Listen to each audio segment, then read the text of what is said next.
सबके अलग-अलग विचार हैं, मेरे भी अपने विचार हैं आरक्षण को लेकर। मुझे वैसे आरक्षण का अभी तक फ़ायदा नहीं मिला है और ना मुझे मिल पाएगा, ना मेरी बेटी को, ना मुझे। क्योंकि उसके बारे में बात करेंगे आगे जैसे सी देखोगे तब समझ में आएगा। कुछ लोग मुझे ज्ञान देने आएँगे, तुमने हिस्ट्री नहीं पढ़ी है, तुमने वो नहीं पढ़ा। देखो भाई, सब कुछ पढ़ के तभी मैंने यहाँ पे वीडियो बनाने बैठा हूँ और आप अगर मुझे त पहले से जानते हो तो मेरे में ऐसा नहीं है कि बेवकूफ़ी में वीडियो बनाऊँगा। बहुत कुछ पढ़ के ही तब बनाया है। तो आरक्षण मेरे हिसाब से नहीं होना चाहिए। नहीं होना चाहिए, ऐसा नहीं कह रहा हूँ कि हाँ, होना ही नहीं चाहिए। आरक्षण कई जगह पे होना चाहिए, शेड्यूल ट्राइब के लिए होना चाहिए। लेकिन शेड्यूल कास्ट, ओबीसी इनके लिए आरक्षण धीरे-धीरे खत्म कर देना चाहिए। अब लोग कहेंगे जनरल कैटेगरी में सबको तौलेंगे, सबको हम लोगों ने बहुत पिछड़े हुए हैं। हाँ, पिछड़े हुए हैं, ये बात सच है। हमें हमारी इकोनॉमी के अकॉर्डिंग देखते हुए हमें आरक्षण मिलना चाहिए। ना कि हमारी जाति देख के, हमारी व्यवस्था देख के। हमारी जाति देख के कुछ लोग कहेंगे अरे भैया हमें जो शोषण वो सुप्रीम कोर्ट ने जो 1993 में क्रीमी लेयर बनाई थी 1993 की बात कर रहा हूँ। जो 1993 में क्रीमी लेयर का जो वाला एक केस था कि क्रीमी लेयर को नहीं संरक्षण मिलना चाहिए। वो बात की अभी बात टॉपिक जैसे-जैसे बढ़ते जाएँगे वैसे बात करते जाएँगे। आरक्षण के पे बात करते जाओ तो सब लोग कहते हैं कि अरे हमारे साथ इतना शोषण हुआ है, हमारे शोषण होने के बाद हमें आरक्षण क्यों नहीं मिलना चाहिए? अच्छा ये बताओ किस जगह पे आरक्षण मिलना चाहिए? पढ़ाई में या नौकरी में? अगर आपको पढ़ाई में आरक्षण मिल चुका है तो आपकी नौकरी में आरक्षण की ज़रूरत क्या है? अगर आपको नौकरी में आरक्षण मिल चुका है तो आपके बच्चों को पढ़ाई में नौकरी आरक्षण की ज़रूरत क्या है? समझने वाली बात है ना? मैं शेड्यूल ट्राइब को इसमें अलग रखा हूँ, शेड्यूल ट्राइब इसमें इंक्लूडेड नहीं है। शेड्यूल ट्राइब की अलग बात करेंगे, शेड्यूल ट्राइब की अलग प्रॉब्लम है, उनको अलग तरीके से ट्रीट करना चाहिए। लेकिन मैं एससी, ओबीसी और जनरल की कैटेगरी के लोगों के लिए अभी बात कर रहा हूँ। एससी में लोग कहते हैं कि बहुत हमें मंदिरों में नहीं जाने दिया जाता था, हमें वही पिछड़ा वर्ग कहता है कि हमें हमेशा नीचे और छुआ-छूत में रखा गया। छुआ-छूत में रखा गया, इसमें कोई दो राय नहीं है। छुआ-छूत आज भी होती है, इसमें भी कोई दो राय नहीं है। आप भी चाहे जितना भी कहो कि आपके साथ छुआ-छूत नहीं होती, होती है। जनरल कैटेगरी वालों को बुरा लगेगा कि नहीं है, मैं अब तो छुआ-छूत नहीं होती। होती है सर, होती है। सबको सज़ा अभी भी आप मानेंगे नहीं तो तैयार होगे लेकिन गाँव-वाँव में अभी जा रहे के देखोगे ना, जब आप गाँव में डीप एंटर करोगे, छुआ-छूत होती है, आज भी होती है। लोग आज भी एक-दूसरे को बैठने नहीं देते हैं। अगर गए होगे तो। अगर आप बहुत बड़े ओहदे पे पहुँच चुके हो, आईएएस, पीसीएस बन चुके हो तो बात अलग है। आपकी फिर आपकी जाति अगर आप आईएएस, पीसीएस एक बड़े अधिकारी या सरकारी नौकरी वाले अधिकारी बन चुके हो, तो आपकी जाति ओबीसी या हरिजन नहीं रह जाती। ये आप मानना आप एक सरकारी बाबू हो चुके हो तो आपकी जाति वो ओबीसी है। लेकिन अगर वैसे हो, जनरल हो, तो आप अगर जनरल कैटेगरी में अगर ओबीसी और पिछड़ा वर्ग हो, तो आपके साथ अभी भी भेदभाव होता है। अब क्या लोग कहेंगे कि पढ़ाई में आरक्षण हमारे साथ सबकी स्टार्टिंग लाइन सर अलग है। सबको अलग-अलग तरीके से बच्चों को जो ऐसी कैटेगरी का बच्चा है, उसके पापा मान लीजिए अगर वो नाली साफ करने वाले हैं, जो उसको तनख़्वाह जहाँ आपके पापा के पास हज़ारों रुपए के पर डे की इनकम है और वहाँ पे ₹600 ₹400 की भी इनकम नहीं है, तो उस बच्चे को अगर उसमें कैटेगरी में आना पड़ रहा है, उसको किसी तरह उसकी जो स्टार्टिंग लाइन है, उसे कोचिंग के पैसे नहीं है, तो अगर वो अगर कुछ कम नंबर पाके भी अगर वो सीट पा लेता है तो कोई बुरा नहीं है। लेकिन ये डिसाइड करने वाले जो क्रीमी लेयर हो चुके हैं ना, मतलब कि जो आरक्षण के जिनके पहले पा चुके हैं, उनके जब बच्चे आते हैं तो बुरा लगता है। मुझे बुरा लगता है कि भाई अगर तुम पहले से आरक्षण में पिछड़ा वर्ग हो और मैं पिछड़े वर्ग में कोई अच्छा से आरक्षण का फ़ायदा पाके अगर ऊपर पहुँच चुका है, उसके बाद वो फिर भी अपने बच्चों को आरक्षण दिलवा रहे हैं तो ये हमारे पिछड़ा वर्ग की गलती है, हमारे एससी के वर्ग की गलती है, ना कि उसकी। लेकिन हमारी दिक्कत ये है हमारे संविधान में लिखा हुआ है कि सुप्रीम कोर्ट ने लिखा हुआ है जो संविधान में लिखा हुआ है कि शेड्यूल कास्ट को नहीं छू सकते। शेड्यूल कास्ट में कई इतिहास की पुरानी प्रॉब्लम के कारण उन्हें आरक्षण मिलता ही रहना चाहिए। ठीक है, चलो अब मानते हैं आरक्षण उनको मिलता रहना चाहिए। लेकिन जनरल कैटेगरी प और ओबीसी कैटेगरी में तो ये तो थोड़ा दूर होना चाहिए। शेड्यूल कास्ट की अपनी प्रॉब्लम है उसको लेकिन शेड्यूल कास्ट वालों को भी जो क्रीमी लेयर हो चुके हैं उनको अपने खुद सेल्फ छोड़ना चाहिए। लेकिन नहीं छोड़ेंगे क्योंकि आप सोचते हैं कि हमारे बच्चों को भी मिलता रहे, नौकरी मिलती रहे। नौकरियाँ में आके और वो चीज़ें समाज सुधार करेंगे।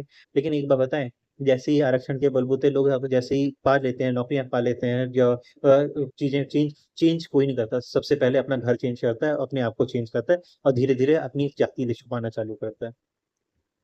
अपने आप को बताना चालू खत्म करता है कि मैं हूँ क्या? आपको कभी नहीं पता आएगा, कभी कोई बताने की कोशिश नहीं करेगा कि मैं कौन-सी जाति से बिलॉन्ग करता हूँ। वो आपको हमेशा एकदम बड़ी-सी गाड़ी में और अच्छे से सूट-बूट में मिलेगा और अपने आप को रोलेक्स की घड़ी पहना हुआ मिलेगा, लेकिन अपनी जाति कभी एक्सपोज़ नहीं करेगा। तब वो बाबू साहब हो जाते हैं, तब वो आरक्षण के लिए आपको भीख माँगते होते हैं कि हाँ, जैसे ही फॉर्म निकलेगा, जैसे ही उनके बच्चों के लिए फॉर्म निकलेगा तो अरे और जब नहीं मिलेगा तो गालियाँ देना चालू करेंगे, गवर्नमेंट ने ये वो नहीं किया, वो नहीं किया। ब्राह्मण, लोग ब्राह्मण को गालियाँ देते हैं। ब्राह्मण को गालियाँ देने से पहले 100 बार सोचना। ब्राह्मण गलत नहीं है। ब्राह्मण के साथ भी शोषण हुआ है, क्यों नहीं शोषण हुआ? लोग कहते हैं कि ब्राह्मण ने शोषण किया है, ब्राह्मण के साथ शोषण होता है। जो पढ़ाया जिसने जिसने से जब अगर इतिहास को उठा के देखोगे ना, तो इतिहास में ब्राह्मणों के साथ जितना शोषण हुआ है, जितना जितना ब्राह्मणों को कत्लेआम हुआ है, उतना शायद ही किसी दुनिया में किसी चीज़ को किसी के साथ हुआ है, किसी जाति के साथ हुआ है।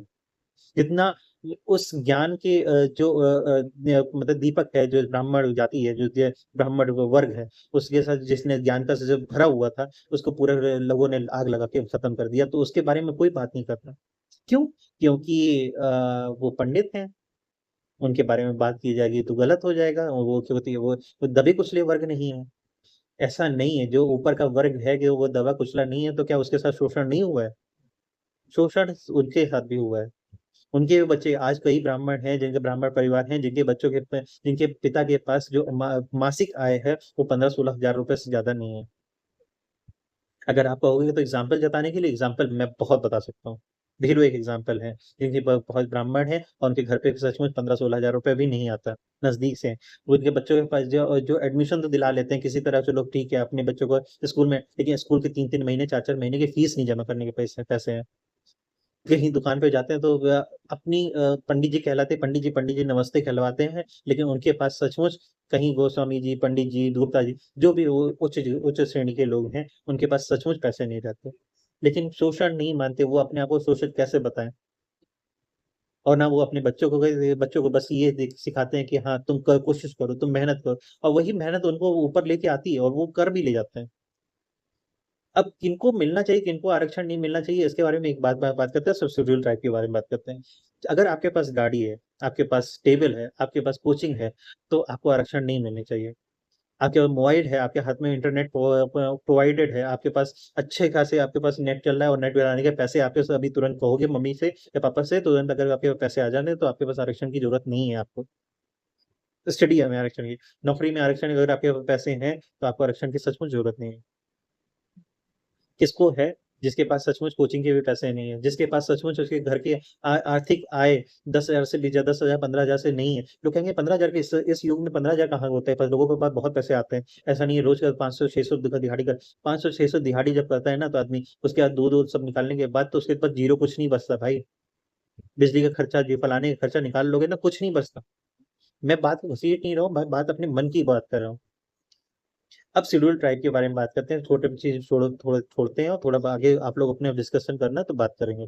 शेड्यूल ट्राइब एक ऐसी जगह जहाँ पे जो लोग या पठारों में, पहाड़ों में या रेगिस्तान के पास कहीं दूर पड़े हुए हैं, और उनके बच्चों के पास ना कोई कोचिंग है, ना वहाँ से शहर से आने के लिए उनके पास पैसे हैं। तो अगर वो बच्चे अगर 200-300 नंबर या 4 नंबर पाके भी अगर वो किसी तरह आ गए हैं, तो कोई गलत नहीं है। उनको गलत मत कहो। उनको अपनी कैटेगरी से मत चुनो। जहाँ पे आपके पास एसी वाले कमरे में आप बैठ के पढ़ाई कर ले रहे हो, एसी वाली लाइब्रेरी में जाके आप पढ़ाई कर ले रहे हो, उन बच्चों को नहीं मिलता मौका। नहीं मिल रहा है मौका, मैं नहीं मिल उनको दिन भर ईंटे के भट्टे पे काम करने के बाद उनको पढ़ाई करने के लिए 3-4 घंटे मिलते हैं। अगर वो बच्चा 3-4 घंटे में अगर वहाँ पे 200 पे पहुँचा है, तो शायद वो आगे चल के अगर जब उसे हॉस्टल में मिलेगा, पैसे पढ़ाई के वजीफा मिलेगा और चीज़ें मिलेंगी, तो वो कर सकता है। वो देश के लिए भी कर सकता है। और ऐसे लोगों की ज़रूरत है, ऐसे लोगों को आरक्षण मिलना चाहिए शेड्यूल ट्राइब में। और मिलता भी है। लेकिन जो क्रीमी लेयर है ना, जो शेड्यूल ट्राइब में और शेड्यूल कास्ट में जो क्रीमी लेयर है, ये इन जैसे लोगों का मैं पूरा खा जाती है। रियली खा जाती है, इन लोगों का राइट्स खा जाती है। जो जनरल कैटेगरी में जो किसी तरह चीज़ें पहुँचाने की कोशिश करते हैं। ऐसा नहीं है लोग कहते हैं जनरल कैटेगरी ने शेड्यूल ट्राइब को हेल्प नहीं करी है, शेड्यूल कास्ट को हेल्प नहीं करी। लॉट ऑफ एग्ज़ाम्पल हैं भैया। शेड्यूल कास्ट को और शेड्यूल ट्राइब को जनरल कैटेगरी और ओबीसी वालों ने हेल्प करी है। ये देश का जो इस समय पिछड़ा वर्ग है का प्रधानमंत्री है ना, वो भी हेल्प कर रहा है। वो चाहता है यूसीजी कानून और फलाना जो कानून के बारे में जो बात हो रही थी ना, जो धर्मेंद्र प्रधान हटाए गए, वो कई उसी चीज़ से रिलेटेड बात कर रहे थे। शेड्यूल ट्राइब और शेड्यूल कास्ट और इनको ऊपर लाने के लिए। कोई सब अपने-अपने व्यूज़ हैं, सबके अपने-अपने थॉट्स हैं, उस हिसाब से होना चाहिए। लेकिन अगर लास्ट में अगर बात की जाए तो आरक्षण होना चाहिए, नहीं होना चाहिए। आरक्षण जो है सिर्फ किसके लिए होना चाहिए? सिर्फ क्रीमी लेयर से नीचे लोगों के लिए होना चाहिए, जहाँ पे सिर्फ पैसे और उन चीजों को देख के होना चाहिए।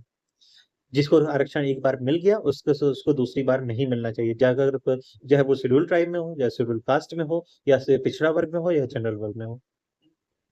अपनी बात क्या है ना, मेरी बात तो थोड़ी खिंची हुई है तो जरूर बताना।